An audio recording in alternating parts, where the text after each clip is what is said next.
संजीव मनोज तिवारी भी मनोज तिवारी हैं जी, दिल्ली से जीते हैं सांसद। तो ये बात अपने आप में इसको समझना, इसकी गंभीरता को भी महसूस करना चाहिए। लगातार तीसरी बार इसके पीछे जो प्रयास है, इसके पीछे जो लगातार कार्य किया गया है, ये उसका परिणाम है। ये एक बार में और यूं ही नहीं होता, इसके लिए सतत प्रयास करना पड़ता है, कुछ नए तरीके से सोचना पड़ता है। सबका साथ, सबका विकास, सबका विश्वास और सबका प्रयास, ये वो आदर्श वाक्य है जिसने सबको जोड़ा है। और इस समय पर्दे पर पवन कल्याण, जिनके लिए प्रधानमंत्री ने अभी कहा था कि ये हवा का झोंका नहीं बल्कि तूफान है। जी हां, दक्षिण भारत में राजनीति का एक उभरता हुआ चेहरा पवन कल्याण।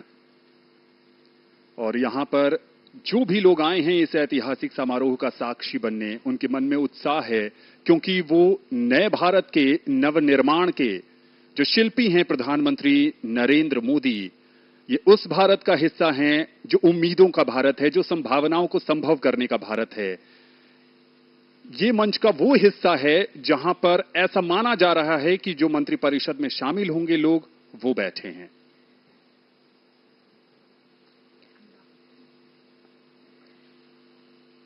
दिल्ली प्रदेश भाजपा अध्यक्ष वीरेंद्र सचदेवा और बैजंत पांडा भी उनके साथ। ओम बिरला, लोकसभा के पूर्व स्पीकर, उनका आगमन होता हुआ, चेहरे पर मुस्कान। और इस भव्य समारोह का कौन साक्षी नहीं बनना चाहता, Priyadarshini? Anand, I'm always intrigued by what first-time elected members of parliament must feel, as they carry a tremendous responsibility on their shoulders, as countless people have placed their hopes and trust in them. These new MPs are expected to deliver on their promises and effectively represent their constituents' interests. The weight of these expectations is significant, as they must navigate the complexities of parliamentary procedures. Shri Om Birla और साथ में उनकी पत्नी doctor Amita Birla.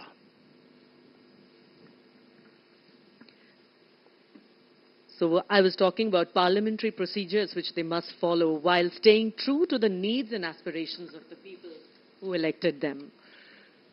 Maldives के राष्ट्रपति doctor Mohammad Muizzu का आगमन, भारत का एक और महत्वपूर्ण पड़ोसी। Our ties with Maldives are deep-rooted, based on exchanges and interactions for centuries. India's neighborhood first policy has deepened our bilateral ties for the common benefit of two countries and their region at large. Bharat cement और rock boulder जैसी सामग्री प्रदान कर मालदीव के बुनियादी ढांचे के निर्माण में हमेशा से सहायता प्रदान करता रहा है। एक स्थिर और समृद्ध मालदीव हिंद महासागर क्षेत्र में शांति तथा सुरक्षा को बढ़ावा देने वाली भारत की नेबरहुड फर्स्ट नीति के अनुरूप है। इन तस्वीरों में एक बात ये भी याद रखने की है कि ये भारत के पड़ोसी हैं और ये भी आपस में एक दूसरे के पड़ोसी हैं। आज का नया भारत। और अब आगमन होता हुआ श्रीलंका के रानिल विक्रमसिंघे। श्रीलंका के रानिल विक्रमसिंघे। श्रीलंका के राष्ट्रपति श्री रानिल विक्रमसिंघे का आगमन आज के इस महत्वपूर्ण अवसर पर हमारे विदेशी मेहमान एक एक करके यहां पधार चुके हैं। आगमन हो रहा है श्रीलंका के राष्ट्रपति का।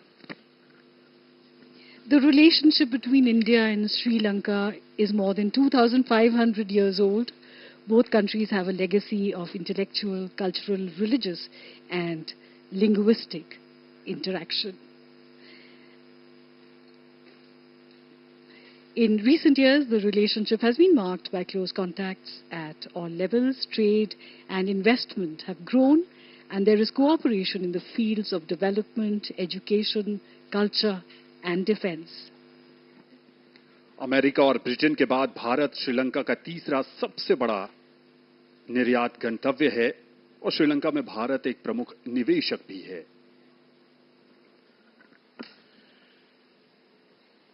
एशिया का ये क्षेत्र और जिसमें हिंद महासागर क्षेत्र के नेता भी हमारे पड़ोसी देश। सबसे बात जो महत्वपूर्ण और याद रखने की है वो ये कि अब तक दुनिया में इस बात की चर्चा हमेशा होती आई है, संभावनाओं की दृष्टि से दुनिया का ये हिस्सा अब अपनी पहचान और अपनी शक्ति की एक बहुत बड़ी कहानी लिखने जा रहा है। धीरे धीरे दुनिया ने माना है और इस समय बांसुरी स्वराज नई दिल्ली से सांसद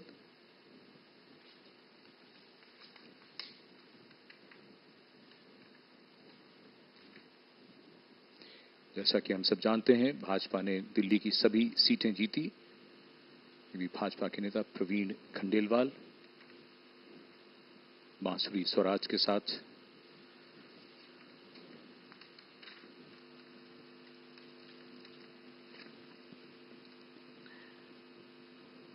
Prime Minister Mr. Narendra Modi has always been called a man of action. He has already prepared Modi 3.0. There is a game plan, a roadmap for the future with strategic planning and concerted efforts. The first 100 days promise to lay a robust effort towards development which is inclusive and prosperity. Mallikarjun खड़गे, किरण रिजिजू, श्रीपद यशो नाइक और ठीक पीछे अगर आप देख पा रहे हैं तो हर्ष मल्होत्रा जो दिल्ली से चुनकर आए हैं, उन्हें भी संभवतः मंत्रिमंडल में जगह दी जाएगी। वीरेंद्र खटीक भी नजर आ रहे हैं। मनसुख मांडविया, अमित शाह और राजनाथ सिंह, दो दिग्गज राजनीतिज्ञ जिन्होंने बीते 10 वर्षों में कहें राजनाथ सिंह के नजरिए से मंत्रिमंडल में धर्मेंद्र प्रधान, पीयूष गोयल, पीछे गजेंद्र सिंह शेखावत भी हमें नजर आए, ज्योतिरादित्य सिंधिया। ये वो क्षेत्र है संजीव जहां पर अटकलें हैं कि जो इन कुर्सियों पर विराजमान हैं वो भावी मंत्रिपरिषद के सदस्य हैं। नहीं, अब इसमें अटकल तो कोई नहीं है। ये तो वही चेहरे हैं जो अब कुछ ही देर में, सबसे पहले हम सब जानते हैं जब शपथ ग्रहण समारोह शुरू होता है तो सबसे पहले प्रधानमंत्री शपथ लेते हैं पद और गोपनीयता की, और उसके बाद मंत्रिमंडल, कैबिनेट मंत्री, स्वतंत्र प्रभार और फिर उसके बाद राज्य मंत्री। तो यही क्रम रहेगा। अब ये वो चेहरे हैं और देश के सामने हैं अब ये चेहरे। ये नए भारत की नई तस्वीर है। ये आज का नया भारत है। नई सोच के साथ डिजिटल फिजिकल इंफ्रास्ट्रक्चर के निर्माण और अतुल्य विजन और इम्प्लीमेंटेशन और ऐसे अधोसंरचना के ऐसे प्लान के साथ आगे बढ़ रहा है, योजनाबद्ध तरीके से आगे बढ़ रहा है। आज भारत विश्व की तीसरी सबसे बड़ी अर्थव्यवस्था बनने की ओर अग्रसर है। वसुधैव कुटुंबकम के ध्येय वाक्य के साथ G20 के भव्य और अर्थपूर्ण आयोजन से भारत की नेतृत्व क्षमता विश्व पटल पर मजबूती से स्थापित भी हुई है। हर मुश्किल में अन्य देशों की मदद का हाथ बढ़ाने वाला भारत आज विश्व बंधु के रूप में पहचान बना रहा है। अनुराग सिंह ठाकुर भी हमें नजर आए इस बीच, पूर्व सूचना एवं प्रसारण मंत्री। और लोगों का उत्साह ये संजीव बताता है कि दुनिया के सबसे बड़े लोकतंत्र में आज जश्न का माहौल है। बिल्कुल है, और इंतजार भी है, उत्सुकता भी है। और जैसा अभी आप सबने बताया ही कि बहुत देर नहीं है, कुछ ही देर में प्रधानमंत्री का आगमन होगा और फिर ये कार्यक्रम प्रारंभ होगा, शपथ ग्रहण समारोह। और एक और बात, पर्दे पर बहुत से चेहरे ऐसे हैं जो कई बार जो आप बात कर रहे हैं धारा प्रवाह, उसमें उनका जिक्र करना उस वक्त संभव नहीं हो पाता, लेकिन पूरा देश देख रहा है, दुनिया देख रही है। दूरदर्शन के माध्यम से ये प्रसारण उन तक पहुंच रहा है और इतने बड़े स्तर पर ये ऐसा शपथ ग्रहण समारोह सचमुच इतिहास में दर्ज होता हुआ इससे पहले तो कभी नहीं देखा किसी ने। The air is thick with anticipation and excitement. Spiritual gurus, Smriti Irani here on the screen. And everybody just waiting for the Prime Minister to arrive. The oath-taking itself is a solemn moment, underscored by the collective hope and aspirations of over 1 billion people. Each face in the crowd, no matter the age, color, caste or creed, reflects a shared pride and optimism for the future. Keshav Prasad Maurya और doctor Ashwini Choubey भी हमें नजर आए और इस बीच ये वो हिस्सा है जो अध्यात्म, धर्म और संस्कारों का भारत में संचार करता है। वसुंधरा राजे सिंधिया, डॉक्टर मुरली मनोहर जोशी, ठीक कह रहे हैं संजीव, तमाम विभूतियां हैं और उन सब विभूतियों ने भारतीय राजनीति में अमूल्य योगदान दिया है। बिल्कुल। और एक बात और, जो अभी जैसे ही इसमें अब कोई अटकल नहीं है, कोई अनुमान लगाने की आवश्यकता नहीं है। आप देखिएगा जैसे ही प्रधानमंत्री जी का आगमन होगा उस वक्त जोश का क्या आलम होगा यहां पर। रघुबर दास भी हमें नजर आ रहे हैं, झारखंड के पूर्व मुख्यमंत्री। This ceremony not only marks the beginning of a new political chapter, but also reinforces the enduring unity of the Indian people. It is a vivid reminder that in this diverse nation,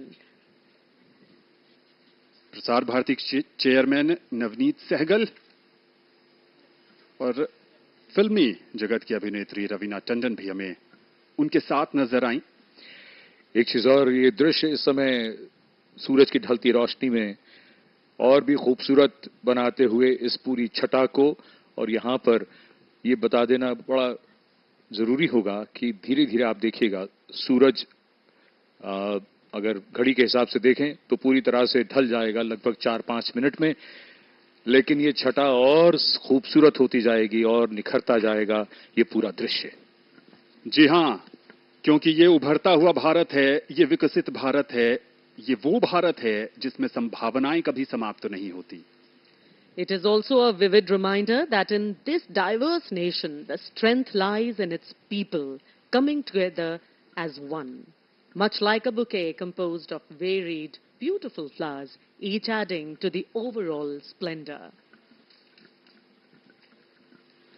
लोकतंत्र की अगर बात करें तो बाबा साहब अंबेडकर ने कहा था कि लोकतंत्र का अर्थ है एक ऐसी जीवन पद्धति जिसमें स्वतंत्रता, समता और बंधुता समाज जीवन के मूल सिद्धांत होते हैं, और ये लोकतंत्र का जश्न है। दुनिया के सबसे बड़े लोकतंत्र में जिस ढंग से 7 चरणों में चुनाव हुए और उन चुनावों में जिस ढंग से देशवासियों ने दिलचस्पी जताई, दिखाई और प्रचंड गर्मी के बीच भी संजीव जिस ढंग से लोगों के बीच उत्साह था अपने जनप्रतिनिधि को चुनने का, वो अद्भुत था। बिल्कुल। और एक महत्वपूर्ण बात वो ये भी हमें हमेशा याद रखनी पड़ती है, वो ये कि जो संसदीय प्रणाली हमने अपनाई है उसमें जो सत्ता की शक्ति है वो जनता में निहित होती है, तो जनता इसीलिए अपने प्रतिनिधियों को चुनती है।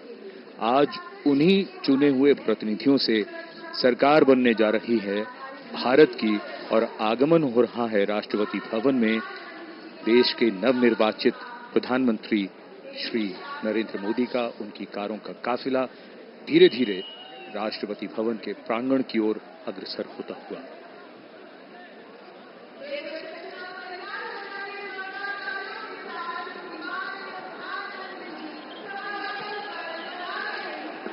लोकतांत्रिक प्रणाली की बात कर रहे थे संजीव, और लोकतंत्र जो है वो विरासत, समानता, समरसता, स्वतंत्रता, स्वीकार्यता और समावेशिता के महत्व पर जोर देती है। और यहां पर सबकी नजरें इस ओर टिकी हैं। इस ऐतिहासिक समारोह में अब विशिष्ट अतिथियों का आगमन लगातार जारी।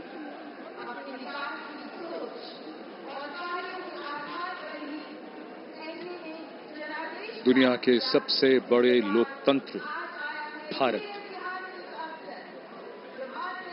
और सबसे बड़े लोकतंत्र के नवनिर्वाचित प्रधानमंत्री सबसे बड़ी लोकतांत्रिक प्रक्रिया से गुजरकर लगातार तीसरी बार प्रधानमंत्री के तौर पर शपथ लेने के लिए पधार रहे हैं राष्ट्रपति भवन के प्रांगण में। उत्तर प्रदेश के वाराणसी से बतौर सांसद तीसरी बार चुनकर आए हैं। देशवासियों का अटूट भरोसा, अपार जन समर्थन, आत्मीय स्नेह है और पिछले 10 वर्षों में नरेंद्र मोदी ने अपने कुशल और बेहतरीन नेतृत्व से ये दिखाया है कि ये देश कैसे प्रगति के पथ पर उड़ान भर रहा है। समाज के कमजोर तबके से लेकर हर वर्ग की आकांक्षाओं को पूरा करने का काम किया है प्रधानमंत्री नरेंद्र मोदी के नेतृत्व में भारत सरकार ने एक बार फिर नई उम्मीद के साथ। शब्दों में अब क्या कहें, जो उत्साह है आप उनका स्वयं अनुभव करिए।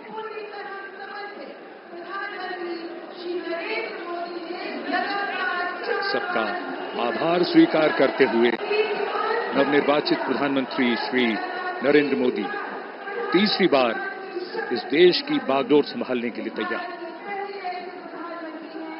The man of the moment, Mr. Narendra Modi, who will make history in just a few moments from now,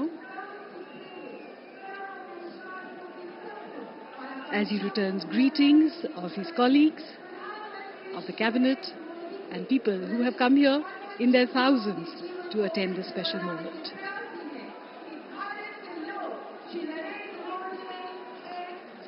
और अब हम सब प्रतीक्षा कर रहे हैं माननीय राष्ट्रपति महोदया के शुभागमन की। कुछ ही देर में वे यहां आएंगी और शपथ ग्रहण समारोह प्रारंभ होगा। समारोह स्थल पर माननीय राष्ट्रपति महोदया के आगमन पर राष्ट्रीय गान बजाया जाएगा। शपथ ग्रहण समारोह की समाप्ति पर भी राष्ट्रगान बजाया जाएगा। माननीय प्रधानमंत्री जी के चेहरे पर वही चमक, उत्साह, उमंग, आशा की वो किरण जिसपे 140 करोड़ देशवासियों की आशाएं, उम्मीद टिकी है। नए भारत का सृजन करने वाले, देश को अंतर्राष्ट्रीय स्तर पर चमचमाते हुए सितारे की तरह अंकित करने वाले माननीय प्रधानमंत्री जी कुछ ही देर में तीसरी बार शपथ ग्रहण करेंगे। जोरदार तरीके से अभिवादन हो रहा है यहाँ नवनिर्वाचित प्रधानमंत्री का। एक अजब जोश, उमंग, उत्साह, 10,000 से अधिक मेहमान और आगमन देश के माननीय उपराष्ट्रपति श्री जगदीप धनखड़ और उनकी पत्नी डॉक्टर सुदेश धनखड़ का।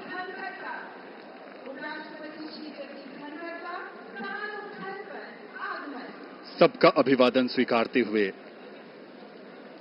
और अब वो इंतजार की घड़ियां बहुत करीब आती हुई जब आज का समारोह उस मकाम पर जाएगा जहां प्रधानमंत्री और उनके मंत्रिपरिषद के सदस्य शपथ लेंगे। राष्ट्रपति के सचिव धीरे धीरे मंच की ओर अग्रसर होते हुए श्री राजेश वर्मा। कुछ ही समय में हमारे बीच राष्ट्रपति महोदया का शुभागमन होगा।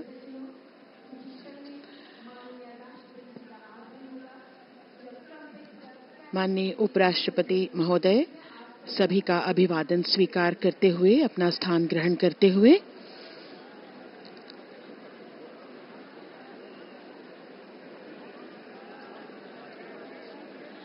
सबकी निगाहें अब टिकी हुई हैं माननीय राष्ट्रपति महोदया के शुभागमन की ओर। मंच पर विराजमान सभी विशिष्ट अतिथिगण, माननीय प्रधानमंत्री जी अपने चिर परिचित अंदाज में आंखों में चमक, उत्साह और सभी देशवासियों की उम्मीदों पर खरा उतरने का एक विश्वास लिए हुए माननीय प्रधानमंत्री जी मंच पर विराजमान हैं। माननीय उपराष्ट्रपति महोदय, हम सब प्रतीक्षा कर रहे हैं राष्ट्रपति महोदया के शुभागमन की। आपके चेहरे का तेज आपकी आंतरिक शक्ति का भी द्योतक होता है। इन बातों को सिर्फ कहा ही नहीं बल्कि हम देख भी सकते हैं। आज देश के लिए बड़ा ही महत्वपूर्ण क्षण, जब नई सरकार का गठन हो रहा है और कुछ ही देर में यहाँ शपथ ग्रहण समारोह शुरू होगा, तो तीसरी बार श्री नरेंद्र मोदी देश के प्रधानमंत्री के तौर पर शपथ लेंगे। लगातार इस समय चर्चा उनकी राजनाथ सिंह जी के साथ, एक लंबी चुनाव प्रक्रिया के बाद ये वो क्षण जो विजयी होने का सुख भी देते हैं, आनंद भी, और साथ ही साथ कंधों पर बहुत बड़ी जिम्मेदारी भी। जनप्रतिनिधियों का जीवन ऐसा ही होता है और यही हमारी संसदीय प्रणाली की खूबसूरती है, जहां जनता अपने प्रतिनिधियों को चुनती है और उसके बाद उनसे अपेक्षा रखती है कि वो उनके सपनों को साकार करें, और उन्हीं सपनों को कैसे साकार किया जाएगा उसका रोड मैप, जैसा कि अभी थोड़ी देर पहले जसलीन बता रही थी कि रोड मैप जिसका पूरा विस्तार से जिक्र हुआ, दिनों का ही नहीं, महीनों का ही नहीं, बल्कि कुछ वर्षों का रोड मैप मोदी जी ने तैयार कर रखा है। लोगों की अपेक्षाएं, उम्मीदें बढ़ती हुई और सबकी निगाहें इस समय राष्ट्रपति भवन की सीढ़ियों की ओर। माननीय राष्ट्रपति श्रीमती द्रौपदी मुर्मू जी का शुभागमन हो रहा है। ब्यूगलर्स के इस फैनफेयर ध्वनि के साथ उनका शुभागमन होगा।